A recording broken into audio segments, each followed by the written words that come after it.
Hi everyone, welcome to JR tutorials. I am your friend Rahul Jaiswal. तो दोस्तों, आप लोग को बड़ी बेसब्री से जिस चीज का इंतजार था वो आज से शुरू होने जा रहा है। जी हाँ दोस्तों, हम बात कर रहे हैं हमारे आरसीसी 2.0 की। जैसा कि आप जानते हैं बच्चे, जो 6, 7, 8, 9 के बच्चे हैं उसके लिए लगभग 3-4 दिन पहले हमने आरसीसी 2.0 बैच लॉन्च किया था, जिसमें हमने आपसे प्रॉमिस किया था कि हम आप लोग को जो आपके फाइनल एग्जाम्स के लिए जो जो चैप्टर्स आने वाले हैं उन सभी चैप्टर्स का रिवीजन कराएंगे। तो देखो, सबसे पहले तो एक चीज बताना चाहता हूं कि अगर आप एक ऐसे बच्चे हो जो 6th में हो, 7th में हो, 8th में हो, 9th में हो, तो हर एक बच्चों को प्लीज फैला देना, शेयर कर देना कि हमारे इस चैनल पे जेआर ट्यूटोरियल्स के ऊपर हमने पूरा एंटायर सिलेबस, आपका पूरा बुक, हर एक चैप्टर्स को लेक्चर बाय लेक्चर के तौर पे पढ़ा रखा है। मतलब हर चीज का वीडियो आपको मिल जाएगा।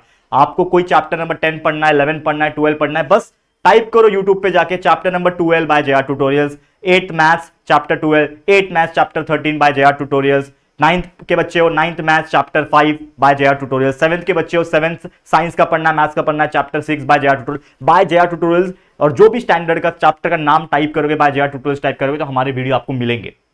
ठीक है, थोड़ा स्क्रॉल आपको करना पड़ेगा, नो डाउट कि आपको हमारे वीडियोस से पढ़ना है। तो जैसे आप सर्च करोगे तो हो सकता है 3-4 आपको अलग अलग वीडियोस देखने मिल जाए। तो जरूर से अगर आप हमारे वीडियो से पढ़ना चाहते हो तो हमारे वीडियोस के थ्रू जाके आराम से पढ़ सकते हो। और एक रिकमेंडेशन ये, जैसा मैं 10वीं वालों के लिए कंटिन्यूअस वीडियो बना रहा हूं, आप देख पा रहे हो हमारे चैनल पे लगातार काम हो रहा है 10वीं वालों के लिए। लेकिन अगर आप अच्छे से पढ़ना चाहते हो और प्रॉपर पढ़ना चाहते हो तो लेक्चर वीडियोस जरूर से देखना, क्योंकि उन लेक्चर्स में प्रॉपर पसीना बहा के वीडियोस मैंने बनाया। मतलब आप इमेजिन कर सकते हो कि कितना डेडिकेशन के साथ वीडियो बनाया होगा और हर एक चीज का मतलब, हर एक चीज का कॉन्सेप्ट उसको समझाया होगा। तो वीडियोस बहुत इंपॉर्टेंट है वो वाले। तो सबसे पहले सभी वीडियोस, जो भी चैप्टर्स आपके एग्जाम में आने हैं, उन सभी वीडियोस को ओपन करो। और एक और ट्रिक ये बताता हूं कि आप वीडियो की स्पीड बढ़ा सकते हो। आपको पता है यूट्यूब पे सेटिंग होता है, आप जाओगे वीडियो के अंदर तो वीडियो का सेटिंग होता है, उसमें जाओगे तो 1.25 या फिर 1.5 की स्पीड से देख सकते हो, जिससे आप कम समय में जल्दी जल्दी वीडियो को देख के खत्म कर सकते हो और आपका कंसेप्ट क्लियर कर सकते हो। फिर उसको बाय हार्ट करने के लिए आपको टाइम मिल जाएगा। मान लो 20 मिनट का वीडियो है, 1.5 की स्पीड से देखोगे तो लगभग 20 मिनट का वीडियो 15 मिनट में आपने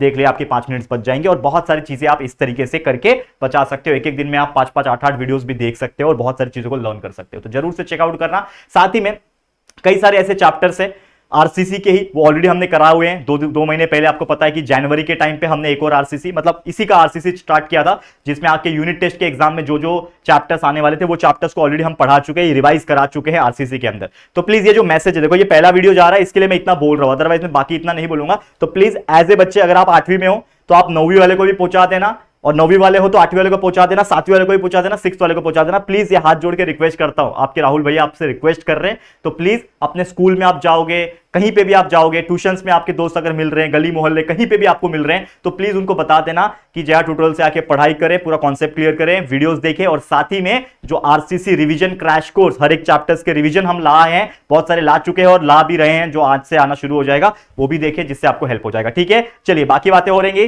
अब आपको शुरुआत करते हैं आरसीसी जो चैप्टर नंबर 15 है, एरिया की शुरुआत करेंगे। और इसके पहले जितने भी चैप्टर्स हैं मैथ्स के, वो सभी पढ़ा चुका हूं और रिवीजन भी करा चुका हूं आरसीसी के अंदर ही। ठीक है, तो चेकआउट कर सकते हो। प्लेलिस्ट भी हमने अपडेट किया हुआ है, तो प्लेलिस्ट में भी आप चेक कर लेना। प्लेलिस्ट में भी आपको बहुत सारे चैप्टर के आरसीसी देखने मिल जाएंगे। तो एरिया चैप्टर बड़ा है, टोटल 6 एक्सरसाइज है, तो इसको 2 वीडियो में हम कंप्लीट करेंगे। आज पहला लेक्चर है जिसमें हम लोग बहुत सारे क्वेश्चंस देखेंगे 3 एक्सरसाइज के बेस पे, यानी अलग अलग टाइप के बेस पे। और फिर एक और वीडियो लाऊंगा जिसमें बचे हुए एग्जांपल्स को खत्म करेंगे। ठीक है, बस एक रिक्वेस्ट है बच्चा, हर लेक्चर के, हर चैप्टर के वीडियो प्रेजेंट है। Keep learning, keep watching. और साथ ही में आप मुझे सोशल मीडिया पे भी फॉलो कर सकते हो, ये कुछ आईडी है, लिंक डिस्क्रिप्शन में भी दिया हुआ है। चलिए शुरुआत करते हैं। कुछ फॉर्मूले से सबसे पहले इसको बाय हार्ट करना पड़ेगा बच्चा आपको। अगर आपको एरिया, ये जो चैप्टर है, इसको अच्छी तरीके से समझना है तो आपको बहुत सारे फॉर्मूले से एकदम माइंड में बाय हार्ट होनी चाहिए। अगर आपके फॉर्मूले से आपको बाय हार्ट है, लर्न है, कोई दिक्कत नहीं होगा। तो क्या है फॉर्मूला? सबसे पहला एरिया ऑफ स्क्वायर। कभी भी कोई स्क्वायर आया बच्चा, स्क्वायर, तो स्क्वायर का ये जो होता है उसके साइड्स होते हैं। तो साइड जो भी होगा, मान लो एक्स है, तो जो भी साइड रहेगा उस साइड का क्या कर दो, स्क्वायर कर दो। 4 दिया रहेगा तो 4 का स्क्वायर, 5 दिया रहेगा तो 5 का स्क्वायर। तो जो भी साइड है उसका स्क्वायर कर दो, आपका एरिया ऑफ स्क्वायर वैल्यू आ जाएगा। नेक्स्ट है area of right angle triangle. Right angle triangle कैसा दिखता है? इस प्रकार से दिखता है। ये होता है आपका राइट एंगल ट्रायंगल, जिसमें एक एंगल आपका 90 डिग्री दिया रहता है। तो आपको इस ट्रायंगल का एरिया निकालना है, तो आपको करना क्या पड़ेगा? Half multiply the product of the sum of product of side making right angle. यानी कि आपको हाफ से मल्टीप्लाई करना है, किसको? Product of the side making right angle. यानी कि राइट एंगल मतलब क्या, ये वाला साइड और ये वाला साइड जो राइट एंगल बना रहे हैं, मतलब इसका वैल्यू समझ लो x है, इसका वैल्यू y है, तो आपको x और y से मल्टीप्लाई कर देना, मतलब ये वाला साइड और ये वाला साइड को मल्टीप्लाई करना है हाफ के साथ, आपका आंसर आ जाएगा। ठीक है, नेक्स्ट है area of rectangle, length into breadth, आपको पता ही है रेक्टेंगल इस प्रकार से दिखता है, तो ये उसका लेंथ होता है, ये उसका ब्रेथ होता है, तो आपको कुछ नहीं करना है, लेंथ को ब्रेथ से मल्टीप्लाई करना है, आपका एरिया ऑफ रेक्टेंगल आ जाएगा। नेक्स्ट है एरिया ऑफ ट्राइंगल, अब कोई नॉर्मल ट्राइंगल आपको दिया हुआ है, लेट सपोज ऐसा ट्राइंगल है, ठीक है, राइट एंगल ट्राइंगल ही ले लो, मान लो ऐसा ट्राइंगल दिया हुआ है, तो जो इसका हाइट रहेगा h और इसका जो बेस रहेगा उसको आपस में मल्टीप्लाई कर दोगे तो आपका फॉर्मूला हो जाएगा half into base into height. लेकिन समझ लो कोई ऐसा ट्राइंगल है जिसके तीनों साइड अलग अलग होते हैं, तो उसके लिए फॉर्मूला अलग है, हीरोन्स फॉर्मूला होता है, वो हम लोग आपको सिखाएंगे जब इसका एक और पार्ट आएगा ना, तब हम आपको सिखाएंगे। एरिया ऑफ पैरेललोग्राम, पैरेललोग्राम कैसा होता है, अपोजिट साइड्स आर पैरेलल, इस प्रकार से होती है, अपोजिट साइड पैरेलल होते हैं, तो पैरेललोग्राम का अगर आपको एरिया पूछता है तो उसका फॉर्मूला होता है बेस इंटू हाइट, जो भी आपका बेस रहेगा और जो भी आपकी हाइट रहेगी उससे मल्टीप्लाई कर दो, बेस मल्टीप्लाई बाय हाइट कर दोगे तो आपको पैरेललोग्राम का एरिया मिल जाएगा। फिर एरिया ऑफ रोम्बस, रोम्बस कैसा दिखता है, पतंग उड़ाए कभी पतंग, ऐसा शेप, इसको बोलते हैं रोम्बस। तो रोम्बस में क्या होता है, इसके अंदर दो डायगोनल्स होते हैं, आपको पता है डायगोनल्स मतलब इधर से इधर, इधर से इधर, तो ये दो डायगोनल्स होते हैं, उन दोनों डायगोनल्स को प्रोडक्ट कर दो, यानी मल्टीप्लाई कर दो और हाफ से मल्टीप्लाई कर दो, आपका आंसर आ जाएगा किसका, एरिया ऑफ रोम्बस का। एंड लास्ट में फॉर्मूला है एरिया ऑफ ट्रेपेजियम, ट्रेपेजियम कैसा दिखता है, ऊपर छोटा नीचे की तरफ थोड़ा सा बड़ा, इस प्रकार से शेप जो होता है उसको ट्रेपेजियम बोलते हैं, ऊपर का और साइड नीचे का साइड एक दूसरे को पैरेलल होता है, लेकिन हो सकता है एक छोटा एक बड़ा हो और इस प्रकार से शेप जाता है, तो उसको ट्रेपेजियम बोलते हैं, और इसका फॉर्मूला होता है half into sum of parallel side. तो जो भी पैरेलल साइड है उसका जो भी वैल्यू रहेगा उसको हाफ से क्या करो, पहले तो मल्टीप्लाई करो और उन दोनों वैल्यूज को प्लस करके मल्टीप्लाई बाय उसके हाइट कर दो। तो ऐसे कई सारे एग्जांपल्स देखने मिलेंगे हम लोग को, लेकिन आज 4-5 एग्जांपल लाया हूं इस वीडियो के अंदर, इस रिवीजन के अंदर, तो ये पांचों एग्जांपल्स को आपको बिल्कुल ध्यान से देखना है और समझने की कोशिश करना है, उसमें से हो सकता है एग्जाम में भी आपको कुछ पूछे और इसके जैसा पूछ ले, तो रिवीजन बहुत जरूरी है बच्चा। तो चलो फटाफट से रिवीजन की शुरुआत करते हैं। तो सबसे पहले क्या है, if base of a parallelogram, देखो ध्यान से क्या बोल रहा है क्वेश्चन क्या बोल रहा है, if base of a parallelogram is 18 centimetre, कोई भी पैरेललोग्राम होगा, मान लो इस प्रकार से पैरेललोग्राम होगा, ये आपका पैरेललोग्राम है, तो पैरेललोग्राम का बेस दिया हुआ है 18 सेंटीमीटर का, ठीक है, और उसका हाइट दिया हुआ है, इसकी जो हाइट है h, बेस दिया हुआ है 18 सेंटीमीटर, मान लो हाइट दी हुई है 11 सेंटीमीटर, आपको बोला एरिया निकालो। तो हमने अभी अभी सीखा area of parallelogram, area of प्यार से ले लो प्यारा ले लो, कितने बार बताया मैंने, प्यार से ले लो पैरेललोग्राम। तो एरिया ऑफ पैरेललोग्राम का फॉर्मूला क्या हो जाएगा दोस्तों, हाफ, क्या था फॉर्मूला देखो, अगर नहीं याद आता है तो देख लो, एरिया ऑफ पैरेललोग्राम में बेस इंटू हाइट, सॉरी, ठीक है, हाफ नहीं आएगा इसमें, सिर्फ बेस इंटू हाइट है। तो area of parallelogram is equal to base multiply by height.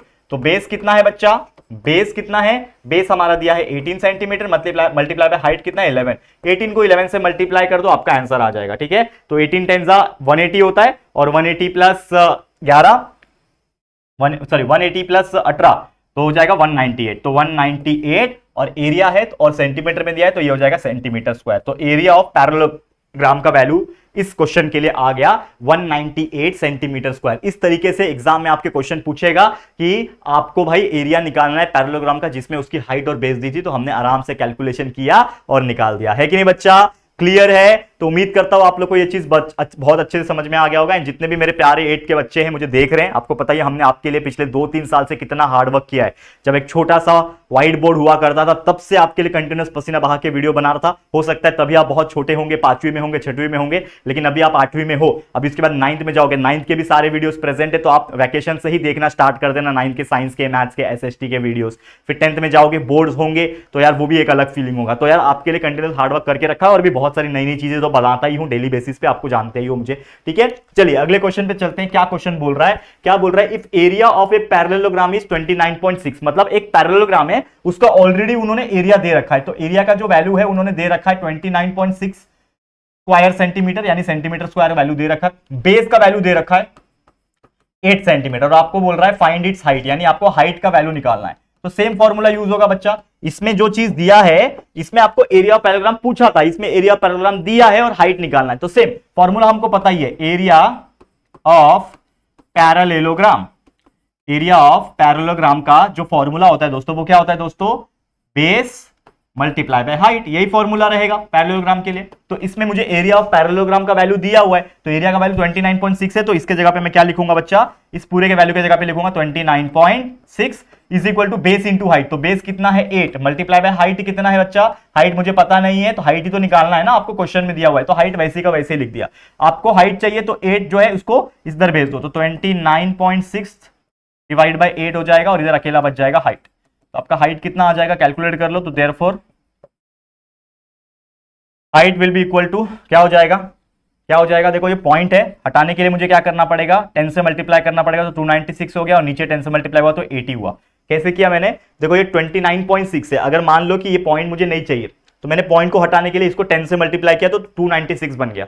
जैसे ही कोई भी एक पॉइंट को हटाना है तो 10 से मल्टीप्लाई करना, पॉइंट के बाद 2 नंबर को हटाना है तो 100 से मल्टीप्लाई करने का, पॉइंट के बाद 3 नंबर को हटाना है तो 1000 से मल्टीप्लाई करने का। इस तरीके से आप मल्टीप्लाई कर सकते हो बच्चा। तो मैंने क्या किया, मल्टीप्लाई किया तो ये 296 बन गया, और नीचे भी 10 से करना पड़ेगा क्योंकि बैलेंस करना है ना इसके लिए। तो 80 के टेबल में देखो, पहली बात तो 4 के टेबल में 4 2 जा 8, 4 0 जा 0, 4 7 जा 28, 4 4 जा 16।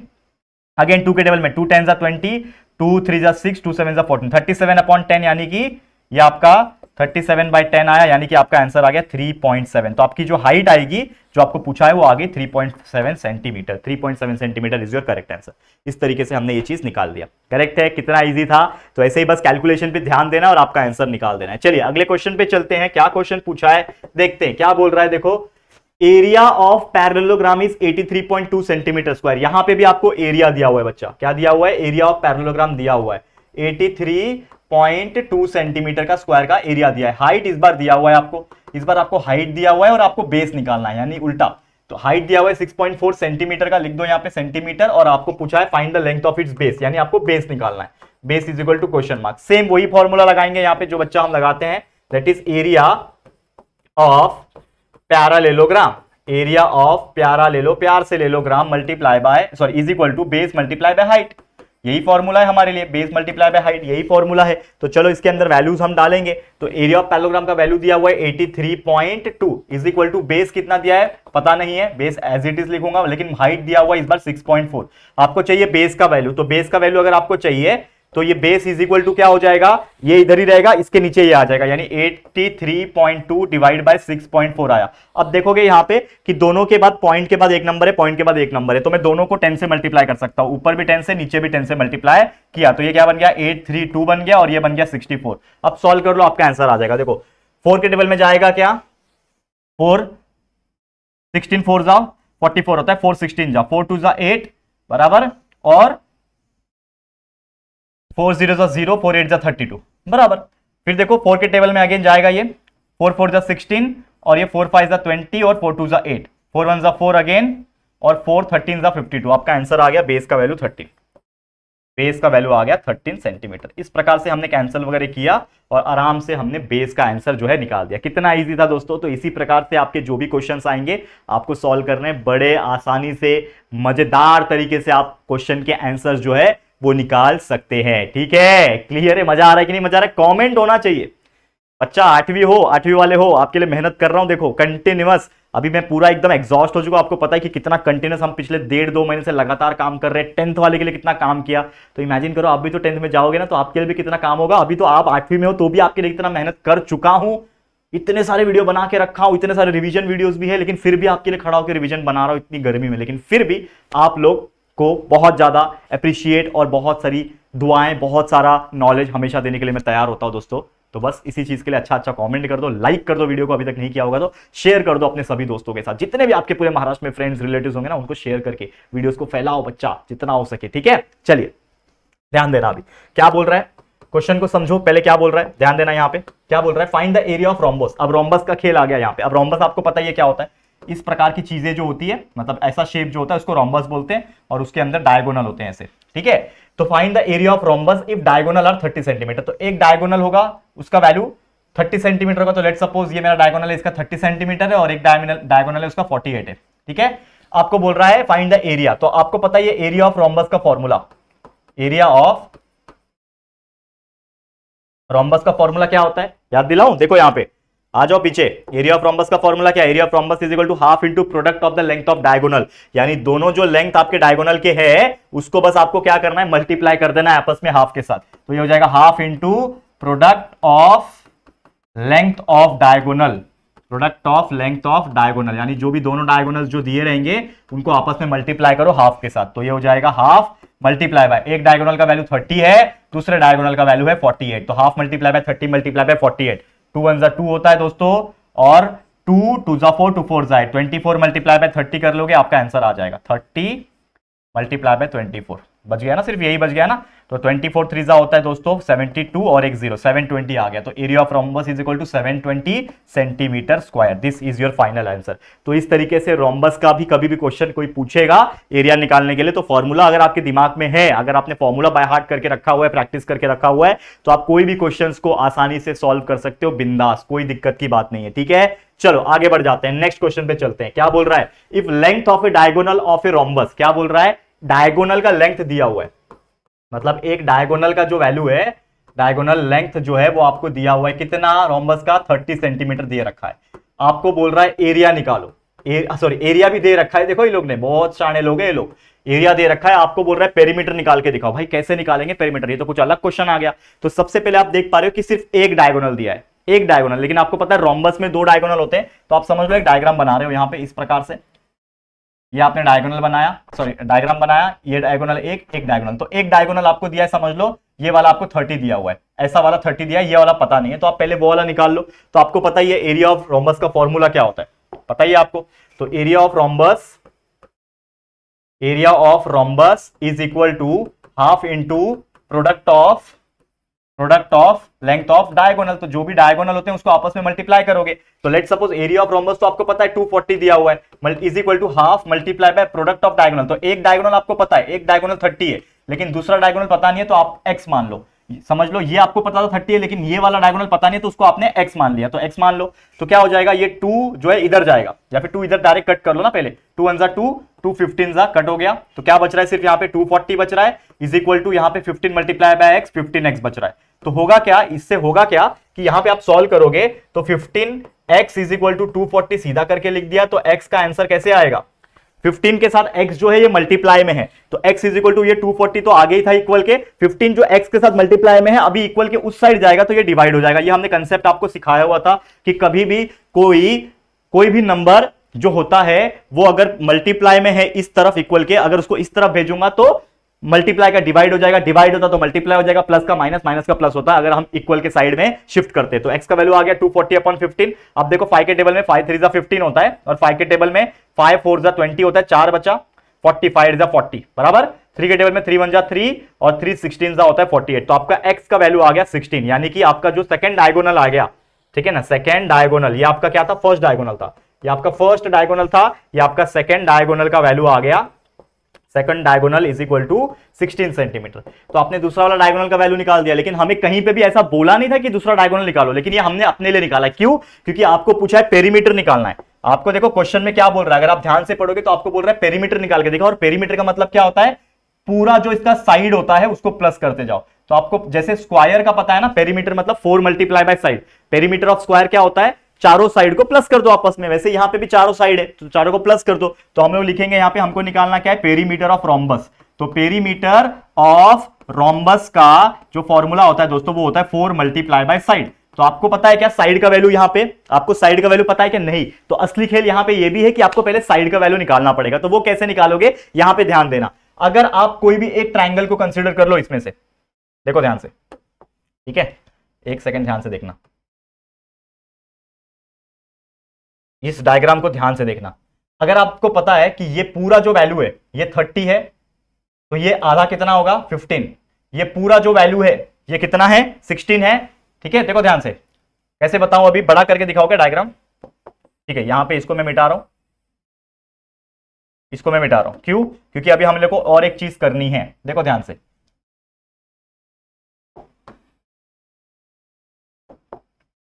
बड़ा रोम्बस बनाता हूं, इसमें डायगोनल है, ठीक है। आपको पता है कि ये वाला जो डायगोनल है, ठीक है, ये वाला डायगोनल का वैल्यू कितना था, हमने लिया था 30 है, तो ये पूरा 30 होगा, तो इसका आधा कितना होगा, 15 होगा, तो ये इतना 15 हो गया, ठीक है, आपको पता है कि ये दोनों के बीच में एंगल 90 डिग्री बनता है। आपको पता है ये जो दूसरा वाला डायगोनल है उसका वैल्यू हमने 16 निकाला, तो सिर्फ ये वैल्यू कितना हो जाएगा 8। ठीक है, तो आप ये वैल्यू जानते हो, देखो ध्यान से, आप जो है ये वैल्यू जानते हो, ये वैल्यू जानते हो, तो क्या आप ये वाला वैल्यू निकाल सकते हो by using the Pythagoras theorem. पता है पाइथागोरस क्या होता है, हाइपोटेनस का square is equal to sum of the remaining side का स्क्वायर। तो हम लोग लगाएंगे बाय पाइथागोरस, थोड़ा येलो कलर यूज कर लेता हूं मैं, by Pythagoras theorem. Pythagoras theorem के अनुसार क्या हो जाएगा, मान लो कि ये आपका वैल्यू है y, तो y is equal to sorry y square is equal to 15 का स्क्वायर प्लस 8 का स्क्वायर। तो y square is equal to 15 का स्क्वायर होता है 225, 15 का स्क्वायर 225 होता है, 8 का स्क्वायर होता है 64। ठीक है, तो 64 प्लस 225 कितना हो जाएगा, 64 प्लस 5 69 79 89 289 हो जाएगा। तो y square is equal to 289, तो y का वैल्यू आ जाएगा अंडर रूट ऑफ 289 और स्क्वायर रूट ऑफ 289 होता है 17। तो आपको मिल गया y का वैल्यू 17। तो आपको मिल गया कि साइड का वैल्यू जो है, y मतलब क्या है मेरे लिए, साइड है ना, ये साइड है ना आपका, तो y मतलब मेरे लिए क्या है, ये साइड ऑफ रोम्बस है, तो साइड का वैल्यू 17 मिल गया। अब हमको चाहिए बच्चा पेरीमीटर, तो हमको निकालना क्या है, एंड टू एंड हमको निकालना है पेरीमीटर ऑफ रोम्बस। तो पेरीमीटर का फॉर्मूला मैंने बताया था 4 इंटू साइड, और साइड का वैल्यू अभी भी आपने निकाला 17, तो ये हो जाएगा 4 मल्टीप्लाई बाय 17। ठीक है, 4 मल्टीप्लाई बाय 17, 17 4 जा होता है 68। तो आपका आंसर आ गया पेरीमीटर का 68 centimetre. This is your final answer. तो मुझे पता ये काफी लेंथी था, बड़ा था, लेकिन ऐसे एग्जाम्पल एग्जाम में पूछे जाएंगे बच्चा, आपके एग्जाम में ये पूछे जा सकते, क्योंकि टफ है ना, तो जानबूझ के वो लोग क्रिएट करते हैं ऐसे टफ एग्जाम्पल, ताकि बच्चा जो है कंफ्यूज हो जाए और उसको ऐसा लगे कि यार पेपर हार्ड है और छोड़ के आ जाए। तो आप लोग तो छोड़ोगे नहीं, क्योंकि आप हमारे चैनल से पढ़ाई कर रहे हो, है कि नहीं बच्चा। तो मेहनत किया जा रहा है आपके लिए, तो इसी प्रकार से आपको भी करना है। चलिए एक आखिरी एग्जाम्पल है, इसको भी देख लेते हैं, फिर हमारा आज का वीडियो खत्म करेंगे। पार्ट 1 आज का पहला वीडियो खत्म होगा। ठीक है, चलो देख लो क्वेश्चन क्या पूछा है, length of 2 parallel sides of A trapezium. Trapezium दिया हुआ है, तो समझ लो एक रफ फिगर आपको बनाना है। ट्रेपेजियम ऐसा दिखता है, ऐसा होता है ट्रेपेजियम आपका। तो आपको पैरेलल साइड जो है उसका लेंथ दिया हुआ है, छोटे वाले का है 8.5 और बड़े वाले का है 11.5।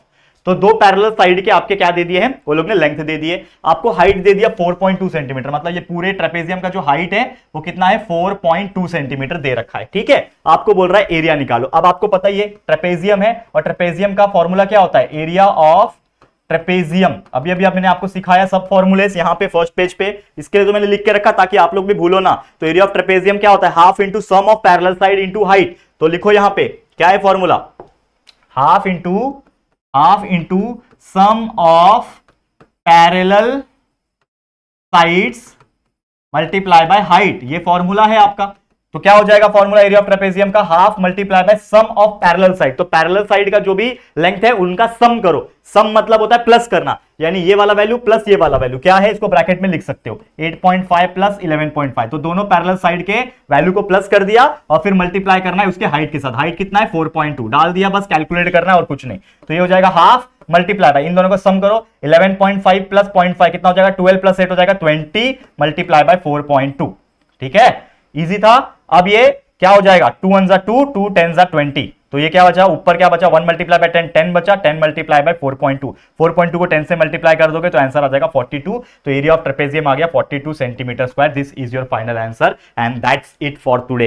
तो इस तरीके से हमने कई सारे एग्जांपल, चाहे वो पैरेललोग्राम वाले एग्जांपल हो, रोम्बस के एग्जांपल हो, ट्रेपेजियम के एग्जांपल हो, ऐसे कई सारे अलग अलग कैटेगरीज के एग्जांपल के क्वेश्चंस आपको सॉल्व करके दिखा दिए। उम्मीद करता हूं ये आपके लिए हेल्पफुल रहा होगा। तो आज के लिए इस वीडियो को मैं एंड करता हूं, लेकिन इसका एक और पार्ट आएगा जिसमें हम आगे की जो चीजें हैं, जैसे एरिया बचा हुआ है, ट्राइंगल बचा हुआ है, और भी बहुत सारी चीजें हैं, उसको हम लोग नेक्स्ट लेक्चर में कंप्लीट करेंगे। तो आज के लिए इतना ही। तो दोस्तों आपके लिए जो मेहनत कर रहा हूं लास्ट मोमेंट पे, प्लीज इसको अप्रिशिएट करना एंड प्लीज अपने दोस्तों को भी बताना इस बारे में, अपने सभी दोस्तों को। ठीक है, तो आज के लिए इतना ही। ये वीडियो पसंद आया तो अच्छा लाइक करना, अच्छा कमेंट करना एंड शेयर करना सभी दोस्तों के साथ। और पहली बार आए हो चैनल पे तो फटाफट चैनल को सब्सक्राइब कर लेना और बेल आइकन को प्रेस कर देना। ठीक है दोस्तों, तो चलो जल्दी मिलेंगे फिर एक और नई वीडियो में। तब तक के लिए thank you and good bye.